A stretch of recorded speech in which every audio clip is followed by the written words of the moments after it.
Coucou les abonnés, alors ça y est, on s'est pris un mois de plus, mais ce n'est pas grave, parce qu'intellectuellement, on a du pain sur la planche. C'est parti pour les conseils culture. Cette semaine, je vous ai préparé une sélection de mes romans préférés, bijoux de littérature qui nous questionnent sur la notion d'identité, tout en présentant une forte résonance avec la situation actuelle. Un programme 3 en 1, comme les pastilles au Calgon. Magnéto. J'arrive pas à mettre pause, c'est pas grave, Magnéto.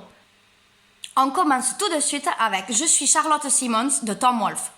Au milieu de sa carrière, Tom Wolfe commence à se dire que les romans modernes américains, c'est à peu près aussi réaliste qu'un film de la nouvelle vague où tout le monde est doctorant en philo et se tape des gens mariés.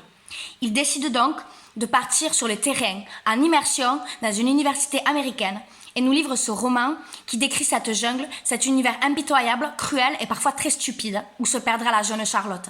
En même temps, s'ils n'étaient pas cons comme des valises, ils n'auraient pas été se rouler des pelles au spring break en période de distanciation sociale. Pour ceux qui sont en manque de voyage, je conseille Americana de Chimamanda Ngozi Adichie.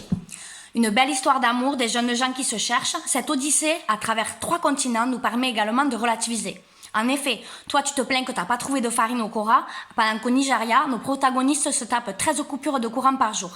On constate également dans le roman que si les frontières sont fermées jusqu'à nouvel ordre, on n'est pas toujours très bien reçu chez les autres. Personnellement, cet été, je pars en Corrèze.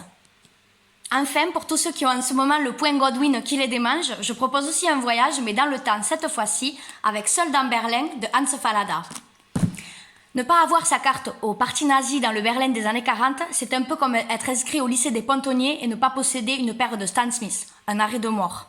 À travers les destins croisés des habitants d'un immeuble, Hans Fallada nous plonge donc dans l'ambiance toute pourrie de l'époque et nous interroge sur la survie, le courage et les dilemmes moraux. C'est sûr, c'est pas folichon, mais en même temps, ça s'appelle devoir de mémoire.